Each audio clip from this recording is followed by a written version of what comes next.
प्रत्येक ग्रंथकार ने अपना फल करने का एक अलग नजरिया देखा है। जैसे आप लघु पराशर पढ़ रहे हो तो आपको पराशर सिद्धांत लगाने पड़ेंगे। अब यहाँ उत्तर कालामृत का हम श्लोक पढ़ेंगे कि वक्री ग्रह फल कैसे करते हैं, वक्री ग्रहों का फल बताया है और एक जातक परिजात में बताया है। और भी आगे पढ़ाएंगे, गोचर में वक्री ग्रहों का फल अलग होता है, यह कुंडली का वक्री ग्रहों का फल बताया गया है। और नीचे यहां पे हम 4 कुंडली का एग्जाम्पल भी जो ये उत्तर कालामृत से ही उससे ही ली गई है कि उन्होंने उदाहरण देकर समझाया कि देखो वक्री ग्रह का फल कितना कैसे होता है, कैसे बदल जाता है। अब यहां पे आप वो मत लगाना सूत्र कि ये ग्रह केंद्र का मालिक है, ये त्रिकोण का मालिक है, इसने तो वैसे भी यह समझ बना लिया था तो इसकी नीचे दबंग, वो पराशर जी का सिद्धांत है। हमें अभी उत्तर कालामृत पढ़ना है तो उन्होंने जो लिखा है हमको वो समझना है। अब आप एक किताब में दूसरे का सिद्धांत मत करिएगा, ऐसा करोगे तो फिर समझ से परे हो जाएगी बातें वो, क्योंकि अलग अलग किताबें बनी है, अलग अलग समय में बनी है, तो कहीं न कहीं तो आपस में उनके अपने अपने सूत्र रहे फलित करने के। तो अभी हम उत्तर कालामृत जो किताब पढ़ रहे हैं वो सीधी सीधी पढ़ रहे हैं, उसमें यह मत करना कि भैया ग्रह केंद्र का मालिक, त्रिकोण का मालिक, योगकारी ग्रह, ये सब मत लाना, वो पराशर जी के सिद्धांत है। हमको ओवरऑल क्या लेना है ये आपको आखिरी में थोड़ा थोड़ा समझ में आने लग जाएगा कि हमको किस ग्रंथ से क्या क्या चीजें लेनी है और क्या क्या छोड़नी है एक छोटा मोटा फल करने के लिए। फिर जितने गहराई में जाऊंगा अलग विषय हो गया। तो अब यहां पे कह रहा है श्लोक, वक्री स्वोच्च बल, स्वोच्च स्व उच्च बल, वक्री स्व उच्च बल, स वक्र सहिते मध्यम बलम तुंगबे, वक्री नीच बल स्व नीच भवने वक्री बलम तुंगजम, तुंग मतलब उच्च, गजम हाथी, उच्च जैसा हाथी, उच्च स्थैन युतो अर्ध वीर्यमिति च नीचे तो शून्य बलम, मित्रे पाप खगे शुभे रिपु खगे पूर्वोक्त अपि च अर्ध बलम, आधा बल। वक्री स्वच्छ बलम कि वक्री ग्रह जो होता है स्व उच्च बलम, उच्च बल के समान फल देता है। जो वक्री ग्रह होता है वह उच्च बल के समान फल देता है। हम आगे एक दिन फिर और वक्री ग्रह की क्लास लेंगे, जो मैं दूसरा आपको उदाहरण लेके आऊंगा, क्योंकि अभी सब एक साथ पढ़ना संभव नहीं है और मिक्स हो जाएगा। तो अभी हमने केवल 2 ग्रंथ लिया है, जातक परिजात और उत्तर कालामृत। तो उत्तर कालामृत का ये श्लोक है, शायद दूसरा अध्याय है ये, कि वक्री ग्रह स्वोच्च बल अपने उच्च राशि के बल के समान करता है। वक्री ग्रह किसी राशि में बैठा है तो वह अपने उच्च राशि के बल के समान फल कर देता है। सवक्र सहिते कि सह वह वक्र सहिता, वक्र गति के सहित साथ में कोई ग्रह बैठा है, वक्र गति का जो ग्रह है उसके साथ में वक्र सहिते साथ में कोई ग्रह बैठा है तो मध्य, मध्य मतलब यहां पे एक मध्य के लिए एक शब्द है रूपा, एक रूपा। रूपा शब्द का मतलब होता है ज्योतिष में बल को नापना, एक इकाई है, बल नापने की इकाई रूपा। तो एक रूपा, आधा रूपा, एक रूपा के तीसरा भाग या फिर चौथा भाग, 25%, 50%, 75%, 100%। तो यहां पे मध्य का मतलब आधा रूपा उन्होंने बोला है। मध्य बलम तुंगभे, मध्य बलम आधा बल, आधा रूपा मतलब आधा बल की बात कर रहे वो, कि वक्री गति के सहित यदि जो वक्री ग्रह है उसके साथ कोई ग्रह बैठा है तो उसको आधा बल मिल जाता है। उस ग्रह को कोई ग्रह वक्री ग्रह के साथ बैठा है तो उसको आधा बल, एक रूपा बल, आधा रूपा बल उसको मिल जाता है। पहले क्या बोला कि वक्री ग्रह उच्च ग्रह के बराबर फल करता है। फिर कह रहे हैं कि वक्री ग्रह के साथ में कोई ग्रह बैठा है, सवक्र सहित साथ में कोई ग्रह बैठा है तो वो भी आधा रूपा का बल प्राप्त कर लेता है। वक्री नीच बल, वक्री नीच बल स्वनीच भवन है कि अपनी नीच भवन, अपनी नीच राशि में वक्री ग्रह बैठा है तो ये स्वच्छ बल, ये शब्द यहां के उच्च राशि के बल के बराबर वो फल करेगा। नीच राशि में कोई ग्रह बैठा है तो वह ग्रह अपनी उच्च राशि के समान फल करेगा। वक्री नीच बल, जो वक्री का नीच बल को बताया गया स्वनीच भवन है कि अपनी नीच राशि में कोई ग्रह बैठा है तो स्वच्छ बल, उच्च ग्रह, जो उच्च राशि में ग्रह बैठता है उसके बल के बराबर वह फल करेगा। वक्री बलम तुंग गजम, तुंग मतलब श्रेष्ठ, गजम हाथी, हाथी जितना ऊंचा, तुंग मतलब ऊंचा, फल की मात्रा ऊंची, उच्च बल के बराबर, उच्च राशि के बल के बराबर वह अपना फल करेगा। क्या करेंगे कि कोई ग्रह नीच भवन, नीच राशि में बैठा है, स्वनीच भवन है, अपनी नीच राशि में बैठा है कि नीच ग्रह का फल क्या बताया, वक्री नीच बल, नीच ग्रह का फल क्या बताया कि अपनी नीच राशि में ग्रह बैठा है तो उच्च राशि के समान फल करेगा वो। और वक्री ग्रह के साथ कोई ग्रह बैठा है तो वह आधा बल अपने आप को प्राप्त हो जाता है। तीसरे ने बोला कि उच्च स्थान, यू तो उच्च स्थान, क्या उच्च स्थान में कोई ग्रह बैठा हो, उच्च राशि में, उच्च स्थान, उच्च राशि में कोई ग्रह बैठा हो यूतोर और उससे यूत हो जाए तो अर्धवीर्य मिति, आधा बल उसको मिल जाता। उच्च राशि के साथ बैठे हुए ग्रह को आधा बल मिल जाता है, उच्च राशि। अब यहां पे वक्री की बात नहीं कर रहे हैं, ये अलग आ गया कि उच्च राशि के साथ बैठे हुए ग्रह को अब आधा बल, अर्धवीर्य, आधा बल, अर्धवीर्य उसको मिल जाता। च नीचे तो शून्य बलम, च नीचे तो शून्य बलम, कि नीच राशि में बैठा हुआ ग्रह को शून्य बल मिलता है। नीच राशि में बैठे हुए ग्रह के साथ कोई ग्रह बैठा हो तो युत, नीच राशि में कोई ग्रह बैठा है उसके साथ कोई ग्रह बैठा है तो उसको नीच बल मिलता है, शून्य बल मिला, सॉरी शून्य बल, उसको बल नहीं मिलेगा। उच्च राशि में बैठे हुए ग्रह के साथ कोई ग्रह है तो उसको आधा बल मिलता है, और नीच राशि में बैठे हुए ग्रह के साथ कोई ग्रह बैठा है तो उसको शून्य बल मिलता है। अब कह रहे कि मित्रे पाप खगे, मित्रे पाप खगे शुभे रिपु खगेर पूर्वोक्त अपि च अर्ध बलम, आधा बल। ये कह रहे कि मित्र ग्रह हो लेकिन उसका मित्र ग्रह पर पाप खगे, उसका जो उसका स्वभाव पापी है। पापी स्वभाव कौन है? सूर्य, मंगल, शनि, इनकी बात करें, राहु केतु के ग्रह तो मित्र हो, एक सौम्य ग्रह का क्रूर ग्रह मित्र हो, क्रूर ग्रह पापी ग्रह। हम पराशर सिद्धांत को छोड़ो, अभी पापी ग्रह कौन? क्रूर ग्रह। तो कह रहा है कि किसी का कोई क्रूर ग्रह मित्र ग्रह हो लेकिन वो पापी ग्रह हो तो कह रहे कि अर्ध बलम, उसको आधा बल मिल जाता है, और शत्रु हो पापी ग्रह और उसका मित्र हो तो भी उसको आधा बल मिल जाता। मतलब कोई ग्रह उसका मित्र हो लेकिन उसका गुण कैसा हो? क्रूर ग्रह हो। किसी सौम्य ग्रह का कोई क्रूर ग्रह मित्र हो, सीधी बात है, किसी सौम्य ग्रह का कोई क्रूर ग्रह मित्र हो तो उसके साथ बैठने से उसको आधा बल मिल जाता है। ये दो लाइनें वक्री के लिए नहीं समझना, वक्री के लिए ऊपर की लाइन दोनों समझना है। एक मिनट, वीडियो बनाना का एक बार बनाएगा, अभी बनाएगा तो सही 30 सेकंड को कितनी देर में 2 मिनट वीडियो बनाओ, 2 मिनट, 1 मिनट बनाना कम से कम, 1 मिनट। हाँ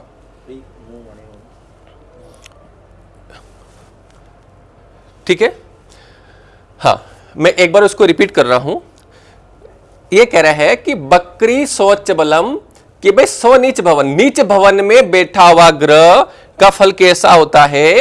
तो बकरी स्वच्छ बल के उच्च राशि में बैठे हुए बल के समान नीच राशि में बैठा हुआ ग्रह यदि वक्री अवस्था में है तो उसका फल हमको उच्च ग्रह के समान मानना चाहिए। और नीच राशि में बैठे हुए ग्रह, सॉरी उच्च राशि में बैठे हुए ग्रह वक्री है तो उसका फल नीच राशि में बैठे हुए ग्रह के समान उसको मानना चाहिए। उसके बाद सवक्र सहित, वक्री ग्रह के साथ बैठा हुआ ग्रह भी मध्यम बल कि वक्री ग्रह के साथ यदि कोई ग्रह बैठता है तो उसको भी आधा बल प्राप्त हो जाता है। और यही लिखा है कि शुभ ग्रह यदि वक्री ग्रह है, शुभ ग्रह यदि वक्री ग्रह है तो उनके फलों में और वृद्धि हो जाती है, उनके फलों में और वृद्धि हो जाती है। तो ये जो नीचे लिखा है वक्री संबंध नहीं है। वक्री संबंध दो तीन चीजें हैं। नीच राशि में बैठा वक्री ग्रह उच्च का फल देता है, उच्च राशि में बैठा हुआ वक्री ग्रह नीच का फल देता है। यदि वक्री ग्रह के साथ कोई ग्रह बैठ जाता है तो वो भी अपना आधा बल प्राप्त कर लेता है। उसके बाद में एक आगे जातक परिजात का श्लोक आ रहा है, जेत्रा वक्र समागमो पगसित ज्ञा चेष्टा बल अंशादिका। देखो हमने इसकी एक लाइन छोड़ दी है क्योंकि इसमें तो वो दो चार चीजें बता रहा है, हमको केवल वक्री ग्रह का फल चाहिए। अभी हमारा विषय वक्री ग्रह का फल कैसा होता है, इसमें तो वो दो चार चीजें इतना समझना है कि जेत्रा मतलब जो युद्ध में जीता हुआ ग्रह, उनके बल बता रहे वो कि जो युद्ध में जीता हुआ ग्रह हो, जो चंद्रमा के साथ में ग्रह हो, और जो वक्री ग्रह, वक्री शब्द आया है यहां पे वक्र, तो ये कह रहे हैं कि उनको चेष्टा बल की प्राप्ति होती है।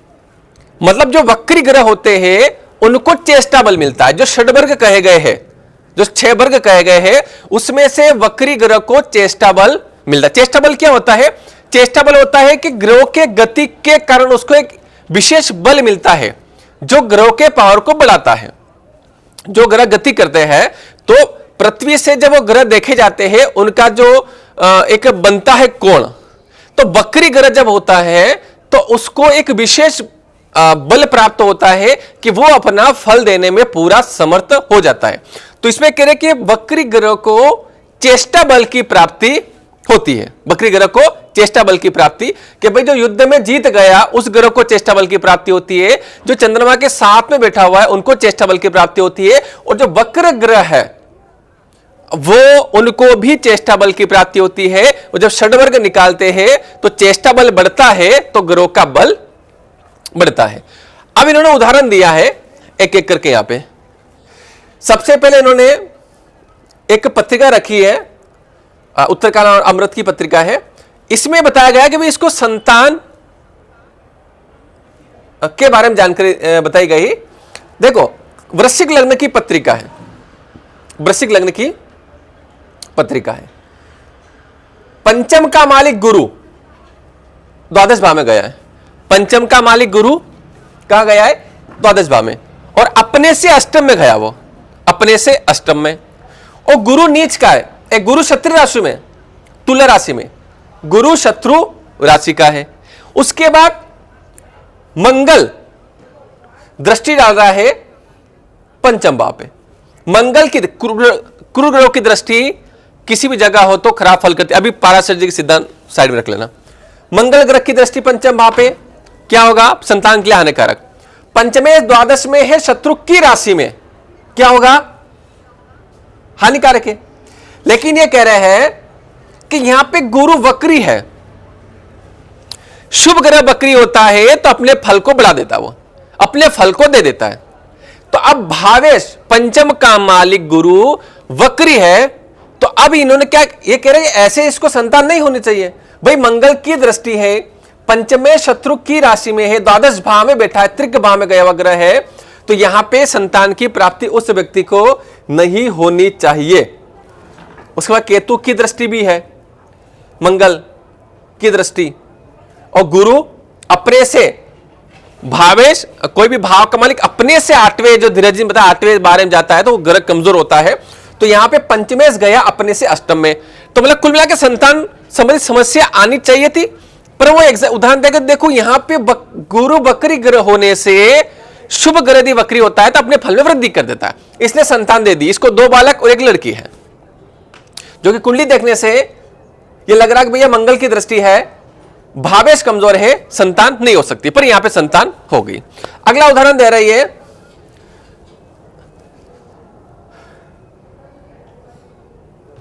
ये अपने देश के प्रधानमंत्री,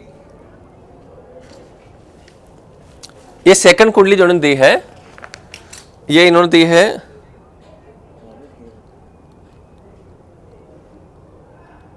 एक जनरल की कुंडली दी है, एक जनरल की कुंडली दी है। ये कह रहे हैं यहां पे नीच का ग्रह कौन है? मेष का शनि बैठा हुआ है, बकरी। शनि नीच का बैठ के बकरी हो गया, शनि बकरी है और नीच का है। इसका उदाहरण देखिए, बोल रहे कि भाई चतुर्थेश शनि नीच का। अब चतुर्थेश शनि नीच का है, छठे भाव में गया है, चतुर्थेश छठे भाव में गया है, तो इसको चौथे भाव का फल नहीं मिलना चाहिए।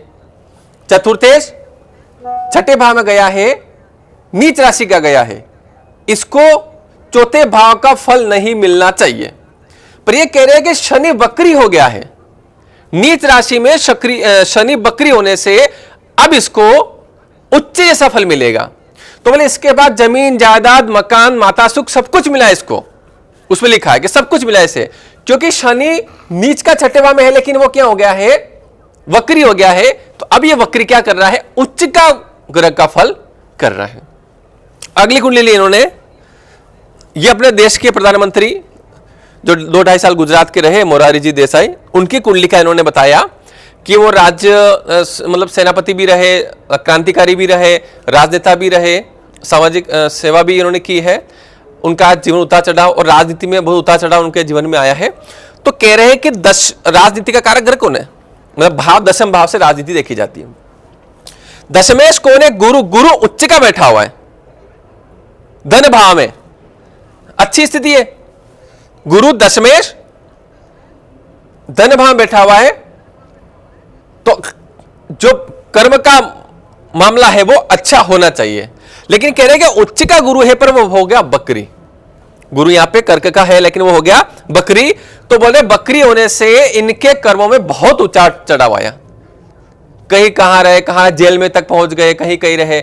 दशमेश उच्च का है, एक उच्च लेवल का उनका होना चाहिए, लेकिन उनके जीवन में बहुत स्ट्रगल रही, बहुत समस्या आई, सरकार भी ज्यादा नहीं चली, जेल में भी गए, क्रांतिकारी सब उन्होंने काम कर लिया। बोले उच्च का गुरु तो था, पर वो वक्री था जो नीच जैसा फल दे रहा था, जो नीच जैसा फल दे रहा था। देखो एक ही ग्रह पूरा फल देने में सक्षम नहीं है, लेकिन हमको एक एक ग्रह से थोड़ा समझना होगा, जो ये ग्रंथाकार समझा रहे हैं अपन को कि देखो ग्रह का फल कैसे क्या है। तो उन्होंने एग्जाम्पल भी दिया। अच्छी बात है कि हमको एक कुंडली बनी बनाई मिल गई कि लो भैया इसमें आप समझ लीजिए।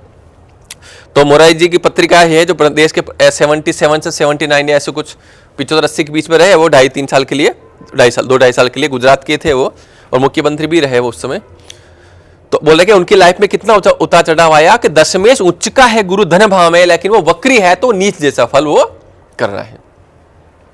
अगली उन्होंने पत्रिका दी है 4 नंबर की, ये अशोक कुमार जो अपने अभिनेता हुए, जिन्होंने 200-250 फिल्में की है, मतलब वो हीरो नहीं है, जो सहायक रोल निभाते हैं वो है अशोक कुमार।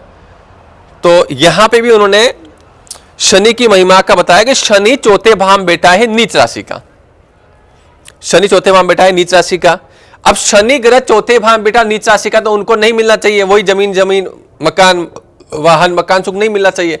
लेकिन शनि यहां पे बकरी है, शनि बकरी होने के कारण जो नीच का शनि बैठा है वो अपना उच्च का फल कर रहा है। तो चौथे भाव में शनि उच्च का होने से यहां पे अभी वो सूत्र नीच भंग कुछ नहीं लगाना है, सीधा फार्मूला है। नीच का शनि बैठा है, बकरी होने से वो उच्च का फल दे रहा है। जो नीच का शनि चौथे भाव में बैठ के चौथे भाव के फल को बिगाड़ना था उसको, लेकिन वो बिगाड़ नहीं पाया है, उल्टा वो सभी सारे फल को उसने सुधार दिया है, क्योंकि वह ग्रह बकरी बन गया है। ठीक है, इस तरह से हमने वक्री ग्रह का फल कैसा होता है और किस राशि में वो जाके